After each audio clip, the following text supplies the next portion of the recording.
So నేను వచ్చేసి 1 spoon full of కారం వేసాను. సో నెక్స్ట్ కొంచెం అలా వేసాను అనమాట కారం. అంటే మేము కొంచెం స్పైసీగా తింటాం, అందుకని అలా వేసాను. సో మీరు మీ టేస్ట్ దగ్గర వేసుకోండి. సో నేను మటన్ చేసే కర్రీ క్వాంటిటీ వచ్చేసి 1/2 kg మటన్ అండి. సో అందుకని 1 స్పూన్ ఆఫ్ కారం వేసాను. 2 kg మటన్ అయితే 2 స్పూన్స్ అనమాట. సో అలా ఆ క్వాంటిటీ అలా వేసాను అనమాట.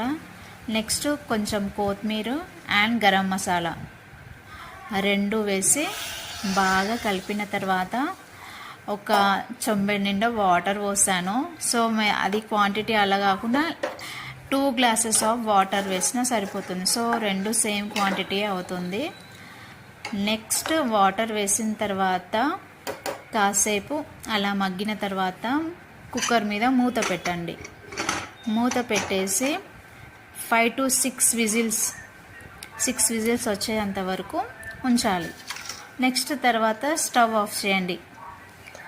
నేను సాల్ట్ స్టార్టింగ్లో వేయలేదన్నమాట. మటన్ ఉడికిన తర్వాత లాస్ట్కి వేసాను.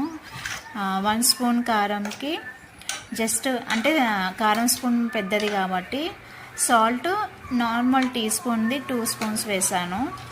సో మాకైతే సరిపోతుందండి. మీ టేస్ట్కి తగ్గట్టు వేయండి, తగినంత వేయండి.